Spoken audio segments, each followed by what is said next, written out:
The following podcast is intended for mature audiences. If you enjoy our work, please like, comment, subscribe, and follow the links in the description. Thanks for your support, and enjoy.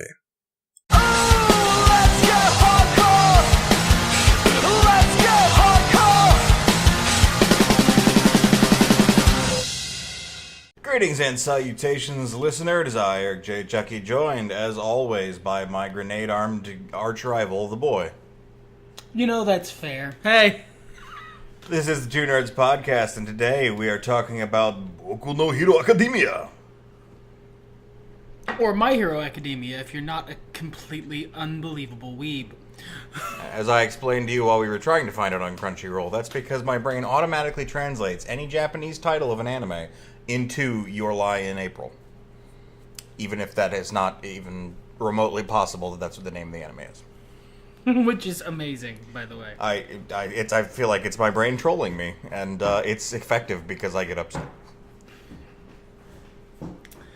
Oh, boy. This...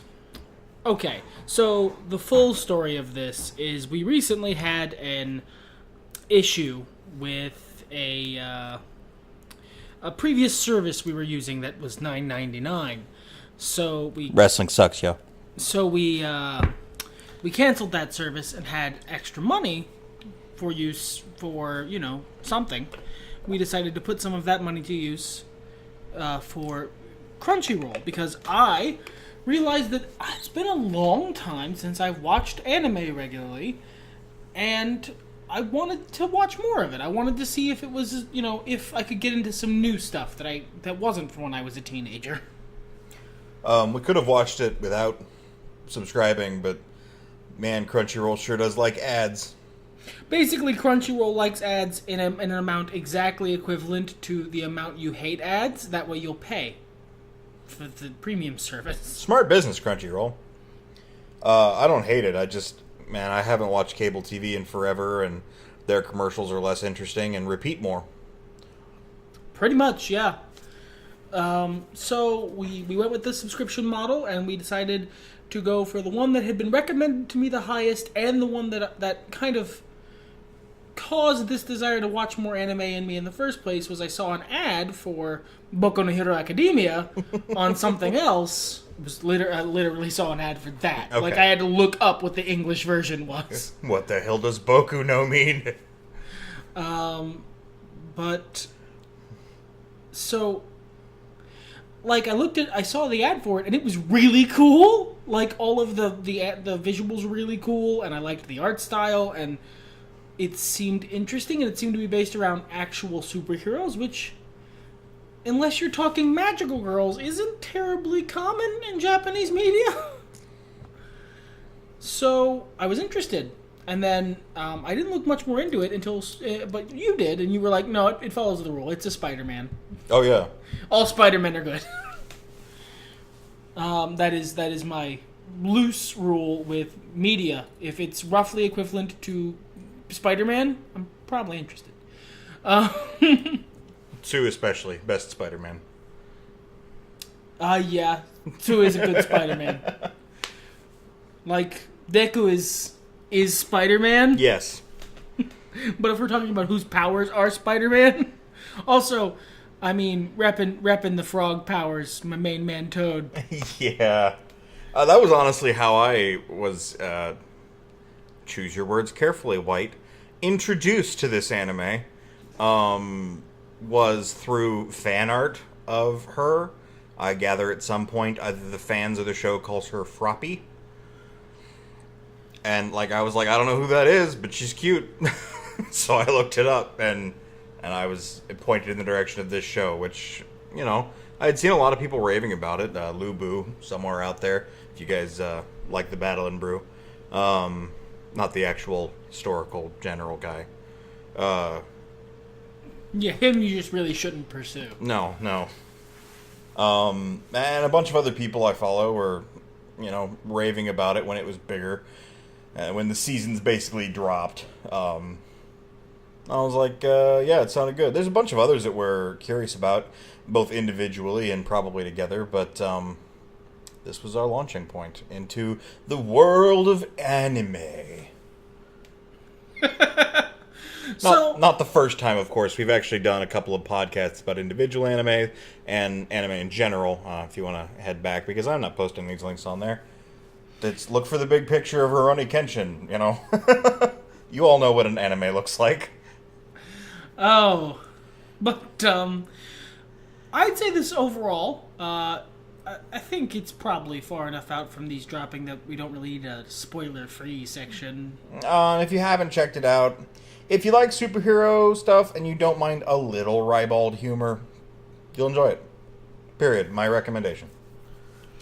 Same. I mean, yeah, pretty much down to the exact phrasing. That's basically, yeah. So there's your spoiler-free version. But it's not... I don't know, man. Like, it's so superhero that you'd have to look in hard directions to try and spoil this. Yeah, it's a superhero story. I do have some criticisms that I want to lay right up front for people who... Because I know there are people who are a member of the listener who have specific issues with parts of shonen anime. So I want to make sure this is very clear. This is a shonen anime. There is a fair amount of filler in recaps and... I mean, like, anime in general kind of does that. Not always. Not always, you're right. But, like, if it's a serial of some kind, you usually get a little catch-up and a little teaser. Which is more fine if you're not watching several episodes back-to-back. Sure. And also, there is a little bit of filler in the battle sequences. Yeah, a couple of flashbacks. There's one episode where it's really egregious. Otherwise, it's mostly fine. It's providing context in case you've forgotten or this is your first episode kind of thing. This is the first fictional thing you ever watched. But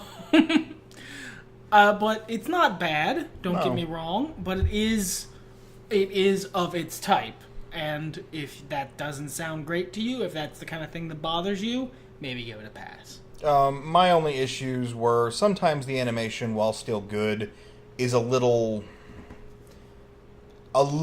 mind you, like Ren and Stimpy style gross. Like, not to an extreme degree. Usually like the first couple episodes, and whenever Deku breaks something. Oh, you mean his wiggly arms? Well, that, and there was like a couple of things in the second episode, I think, that were a little more... ew kind of thing. But I mean, it's well animated. I didn't like looking at it. Most of the animation of the show is beautiful, and it's not like it's fucking disgusting, made me throw up everywhere or anything like that. I watched Metalocalypse and I was just fine, and this wasn't that. But I don't know, just something about it rubbed me the wrong way. And like I said, the ribald humor, sometimes it's funny, sometimes it's a little much. It's never quite offensive. They really kind of limit it to like one or two characters Yeah. who that's their thing. Sure. Like, they have one of the students, it is a school anime. These are a bunch of kids in superhero high school. One of the superhero high school kids, his gimmick is that he's the pervy one. Yeah. Let me see if I can find him here on the character list I have. I've got the character list right here. Minoru. Yeah, Minoru. Mineta, they usually call him. Yeah, because it's Japan, so they go by last names. Yeah, well, first names. Or, I don't know, who cares? Bubblehead kid. Yeah, Mineta. His gimmick is that he's the pervy one. I have all of their names up here, but fucking I don't remember most of them. So I remember Deku because that started out as like a mean nickname, and then he took it back. Yeah, there was a plot arc about that, and his name kind of sounds like green in Japanese, and his hair is green. So I usually Midoriya. Remember, yeah. And then I remember Bakugo because I know who they're talking about when they say that, but I don't remember. He's Grenade Hands man. Yeah, he's Grenade Hands boy. He's Angry Blonde boy. They're mostly like, it's one of those things where in the middle of the episode I know exactly who they're talking about. Right. Yeah. When they say a name, it's almost Games of Thronesian for you. Yeah, it is. I have that thing where I know those characters and I know who they're talking about when they say the name, but once the episode is over. Boy, I'm not going to have a good time trying to remember that. Even the characters I really enjoy, like, I remember All Markiplier. Yeah, Markiplier. Well, you remember All Might because his name is in English. His name is All Might, and it's really easy. Ida, I might be able to think of, but I prefer calling him Markiplier. So or Emergency Exit, as is his Emergency nickname. Exit, I remember too. That's funny. I like the Slug Girl, Ashido. She's cool. I like Pro Jared. I'm not going to try to pronounce that. The guy who shoots lasers from his belly button. The anti-gravity girl's cool. Urakra? Uraraka. You know what? It's Japanese. Well, and the only person I ever hear saying it is Sue, and she's got her little frog voice. So, like... like, she's just anti-gravity girl who vomits rainbows. Oh, Detective Trainface's name is Ectoplasm. That's right? cool. That's great. Also, you may have noticed we have gathered some nicknames for these people. Yeah. Detective Trainface. Oh, look, they found a Zuko. Bird Guy, Invisible Girl. I mean, if you guys have seen this, you know who we're talking about, and slapping yourselves in the forehead because you're a hell of a lot better at remembering shit than I am. I've said this story 1,000 times, and I'll say it 1,000 more, I'm sure. I used to be really good at matching names with faces, and then I worked in the restaurant industry for 3 years, and I have lost that ability. Well, some of them they haven't told us. Sure, and like usually... Like Gas Mask Cowboy, as I referred to him? Yeah. Otherwise known as Man Who Doesn't Fuck Around at All. He's great. His name is Snipe. Yeah, that's pretty which good. is perfectly accurate. I really dig Eraserhead, both in gimmick and name. That's awesome. Oh god, yeah, Eraserhead, their teacher, their homeroom teacher. Yeah, he's cool as fuck, dude. Yeah, he's really awesome. He reminds me, like a non-happy-go-lucky version of the teacher from Naruto, from the first 20-some episodes. Having never seen Naruto or its amazing sequel, Boruto, I wouldn't know. He didn't believe me when I told him there was a Boruto. I legitimately thought he was fucking with me. But I think Eraserhead is an excellent character because one, he offers up okay, so the Midoriya. He actually has a lot of support for an anime protagonist. Yeah. Everyone isn't constantly shitting on him, which I like. I like that as well. And I'll go ahead and mention this now because I did want to mention it at some point. This dude is constantly weeping. He is overly emotional. And usually in any media, but anime especially, he'd get leveled at insults of crybaby and so on and so forth. Nobody does that. They might mention he cries a lot because, But to be fair, he does cry a lot. Like a lot. Like at everything. Every slightly emotional moment, he is overwhelmed with tears. And that's such a cool character trait, and I like it even more that it's not, ground into his face. But because he has actually a fairly decent support network. The teachers, by and large, aren't constantly shitting on him. All Might is his fucking #1 cheerleader.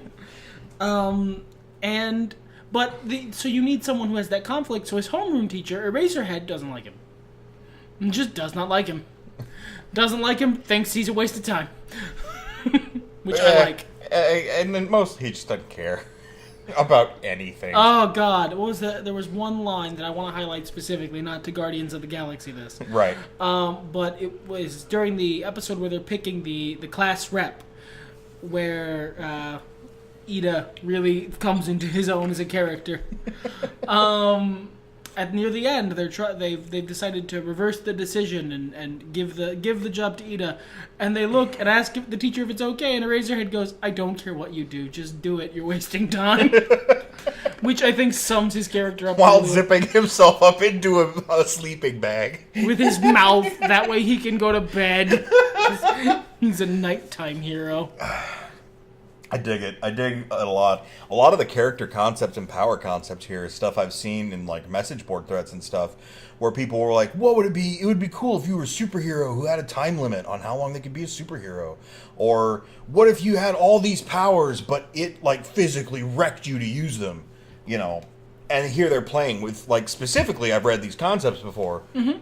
Yeah, All Might, because he is in the first episode, I think it is revealed that he's on his way out as a superhero. He's very messed up. He's probably going to die soon, so he needs a successor. By the end of the first episode, I believe they've made Midoriya his successor. Either that or the second. And, he starts learning how to be a good hero. But All Might is our man now. He's got a time limit that he can be basically Superman. Well, to be more accurate, closer to Captain Marvel, really. But he's like Captain America on steroids. yeah. Like, what if Captain America had the same limitations of Superman with his same power set? But he's only got a certain amount of time. Yeah. So while All Might is available, he wins. He wins the fights. But they've played with the fact that the amount of time he can do it keeps getting smaller, and he's getting weaker as time goes on. Presumably, one, because he's very injured, and two, because he's passed his powers on to Deku. Mm-hmm. So, as more of that power... He's also old, because in the episode where he first shows up in the school, he's wearing a different costume, and one of the kids mentions it's something from the Silver Age. So, I thought that was really cool, too. Yeah, All Might's been around for a while. Yeah, so I dig it a lot, man. I don't know, man. This is a really well-written... I can't speak of the manga because I haven't read it, but this is a really well-written show. It goes a little heavy on the flashbacks for me. Sure. Sometimes, but that doesn't overall detract from the quality of the show. It's just I would like a version of it that's just slightly clipped down. Mostly because some of it's unnecessary for me, and I like to binge watch things, whereas those flashbacks wouldn't bother me at all if I was watching like one episode a week. Well, because we're watching this together, you don't binge quite as hard and fast, so... Yeah, because he doesn't like reading too much. It's difficult for me. But... I think the music in this show is great. I think so, too. I think it really, it's good, but it very rarely overwhelms the scene. Yeah, unless All Might is there, but then it should. Yeah, because it's All Might. I love how he's shaded differently than the rest of the cast. You noticed that too? Oh, yeah. He's shaded like an action anime. Right, yeah. Like an old one, too. And, man, the art style in general, like I mentioned earlier, I didn't like some of the grosser parts. I don't know, something about them specifically made me a little uncomfortable. Markiplier's engine legs make me a little bit uncomfortable. But, it's still really beautiful animation. Watching some of these characters move, when it's the well-done, fluid stuff and not the static, point-by-point shit. When it's on, I'm gonna guess 2s instead of 3s. It's really beautiful, and just the way the characters are drawn and their expressions. You get a lot out of every individual, and they put a lot into the individual costumes. I mean, this reminds me, if I did an equivalent superhero universe to what I've done over the last 30 years with professional wrestling characters, I could fill this show. And this show is that filled. I think it's a little lighter than you'd go, to be honest. I really like the character design. I wanted to point that out specifically because even though I'm having more trouble with the names here than I normally do, I mean probably because it's entirely in a foreign language, but even that's the case, I know all these characters. They're very visually well pointed out. They're very well designed and interestingly designed. There's one of them who's a literal crow. Yeah, that dude's cool. He's got a cool shadow tail or something. I don't know, man. And they have really cool, unique abilities, and there's a lot to really enjoy. So much thought was so clearly poured into this, and I don't know. It's really just it's fun to watch. I'm really looking forward to season 2, honestly, because I'm hoping a lot of the side characters will get more development. Since I imagine Deku's arc is on pause or in a loop, until X or Y happens, whatever that might happen to be, to propel him to the next level. But even then, they've gotten some character development in the first season. Yeah, a little bit for some of them, yeah. I don't know, I just want to know more about all these guys. These are great. I want their comic books. Give me their Wikipedia entries, you know what I mean? Mm-hmm. I enjoy both that they made the Invisible Girl someone who doesn't have clothing that turns invisible, because they've used that for a joke a couple times, and because they don't use it for a joke too often. Yeah. And I like how each character has a very distinct personality. I don't really feel like there's a lot of overlap in terms of who these characters are, which is really impressive with the kind of ensemble cast they have. Yeah, you're entirely right. Like, even two guys who are really similar in Bakugo and Kirishima, they do a little bit of Bash Brothers stuff, but, like, Kirishima's a lot more level-headed and patient. Kirishima is heroic, Red Oni. Bakugo is not. No, he's Venom. He's an anti-hero. Look, I'll fight for justice. But only because those are the people who I get to fight for and then not go to prison. Basically, yeah. But I like the character and I like his arc too. I like how frustrated he is. I like that I like that he immediately went from unbelievable, like, ridiculous Stephen King bully to, like, bitter Vegeta rival who's mad that the hero is always one step beyond him somehow. Well, and I like how fast it turned from that into, like,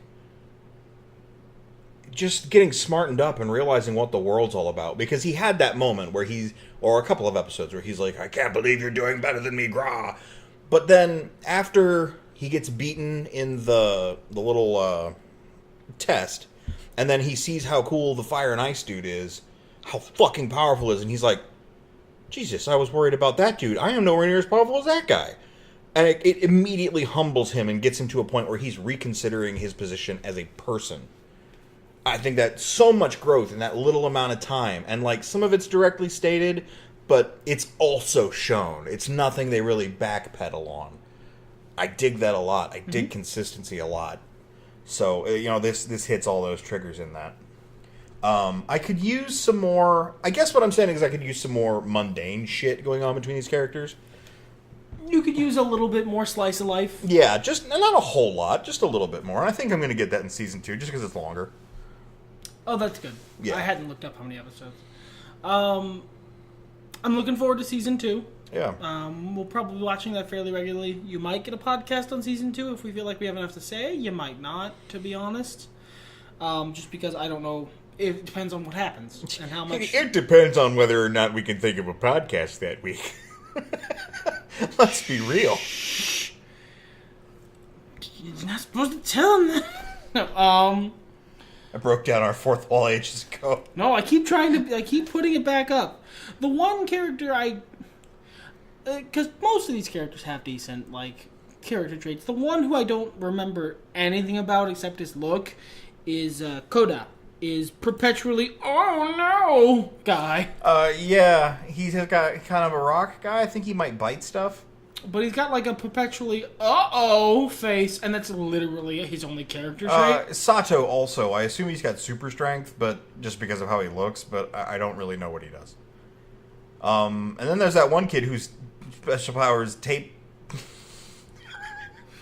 Yeah, look, I'm gonna be real, I forget he's there sometimes. He was very instrumental with his tape. His special power is tape dispenser arms. If there's any character I'm not fond of, it's Ojiro. I don't know, I don't feel like he really belongs here. What, Kung Fu Man with his gi and big tail? Yeah. I feel like he's visiting from a different anime. I don't hate him or anything, but like if there was an episode dedicated to him, I might tune out. I don't know, man. Like, he interacts with Invisible Girl though, and I like her. He's got a good character design. Like, his weird, like, why is he just wearing a gi? Does he not know that this is a superhero thing? What's going on there? I actually sort of like that. It's fair. I don't think it's a bad design. It doesn't tickle my undergarments.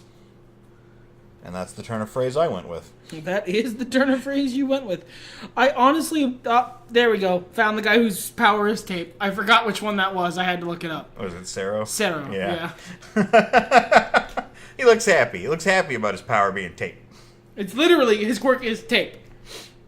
Oh, actually, you know what? I wanted to mention that. I love how, maybe as a function of the translation, or maybe as a function of, maybe it was the same way in the Japanese, I love how completely matter-of-fact the quirk names are. Yeah. Cementos, quirk, cement. I think that's part of it, man. I think that's part of the humor. Because it's like the same way they have, what the fuck is his name? Present Mike? The rock star radio host teacher guy.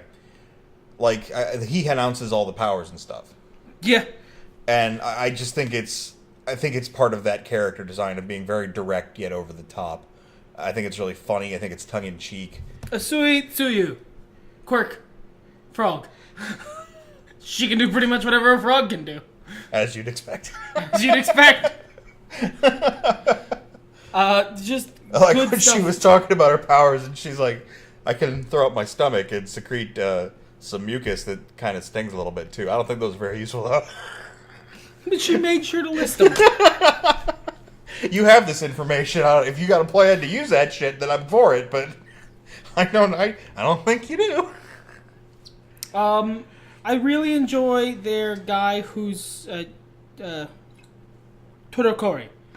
The fire and ice guy. The one I was referring to as Zuko until he made it really clear that was not his personality. Todoroki Shoto. Yeah. Yeah, he's interesting. I want to know more about his backstory and who he is and why he is the way he is, because he's very well put together. To talk about how he came in on a recommendation. He was one of the few people. Him and I think the lady who creates stuff. Yeah. Yayo Ruzo. Yeah, sure. She's cool. I want to know more about her too. I like how she's really level-headed and nonchalant, and man, this whole cast is cool. I even like Shoji and his weird fucking ears. His power being his ears, ear, eye, mouth, arm, bat fists. wings. He's it's a strange boy. That's a strange power, to be honest. That's a weird fucking power, but I dig it. I dig that he wears a mask for really no necessary reason. Well, the funny thing is, whenever you see him talk, it's a mouth that comes out of the end of one of his tentacles. Yeah. I don't know if he has a mouth like a regular one. No, because it duplicates any part of his body that's there. So. Oh, it's true. That's true. But I like how when All Might showed up, all of his little tentacle things had mouths that were grinning on them. That was a cool little Just touch. one of those subtle things. There's a lot of that in this show. There is. Just subtle little things that they... In addition to all the stuff they spend a lot of time calling attention to, there's a bunch of stuff they basically never call attention to that's really good. Yeah. Like how the final confrontation was, a whole bunch of supervillains, including some heavy hitters, versus basically the Ickle first years. And some heroes. All Might showed up and he had to fight the big boys. And then just when things were looking their bleakest, how did they have the heroes come in? By just having some dude shoot all the villains who were still there. Just straight up shoot them. What's your superpower, Snipe? What's your Don't got one, I guns? just shoot people. I bought these at the gun store. Quirk guns. Quirk American. Pretty sure that's All Might's quirk. He's not a superhero, that's just how Americans are. Oh, I want to know what his quirk is, actually. I'm going to look this up. Hold on. I dig the way he talks, too. I dig his stupid nonsense move names. Yeah, his move names, which literally all... They're American cities and states. Yeah. And like you said, he doesn't have a quirk. That's just what Americans are like. If I was a hero in Japan, I would name all my moves after U.S. cities and states. Followed by the word smash. Deku's mom is cool too. Shout out to Deku's mom. She has a character arc in this, which I really love. Yeah. And is really emotionally resonant because she's so happy to have been proven wrong. Yeah. I feel like a lot of the character arcs in this show are really fucking healthy, mentally speaking. That's some good shit. You can actually learn from this. Snipes' quirk is homing. Oh, neat. He literally did buy those guns at the bullet store. Because he just shoots the gun, and then his quirk allows him to just bend. His quirk is he's one of the wanted characters. Yeah. I also like how they solve problems in this. It's something that I also liked about Kuroko no Basuke, was just the way they end up thinking through a situation, the tension, the way it builds, and finally succeeds. It's really gratifying, and it's awesome.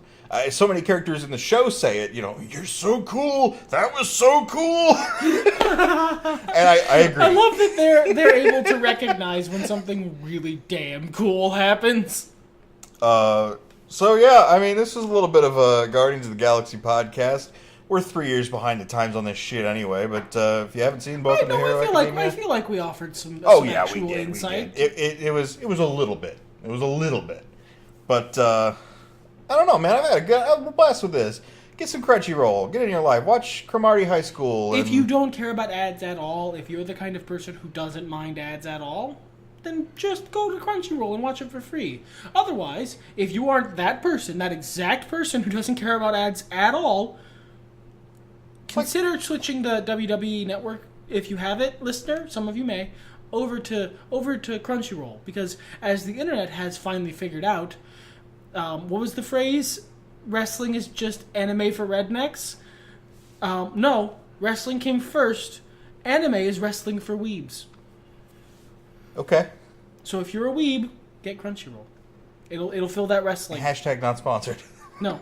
But hashtag you could sponsor us, but hashtag why would you? Hashtag what are you going to reach the 6 people? No, we're up to like a dozen now. But that regularly watch the show. But shut up! I'm trying to get him to cancel the WWE Network. Yeah, fucking cancel. Do you guys watch Backlash tonight? Jeez, what a waste. I sure as fuck didn't. Yeah. I was watching My Hero Academia. I have some fun stories to tell you about that wrestling show. We don't talk about wrestling on here anymore unless we just throwing shade in the background. And on that note, everything's better when nerds talk about it. Fuck it, let's get hardcore!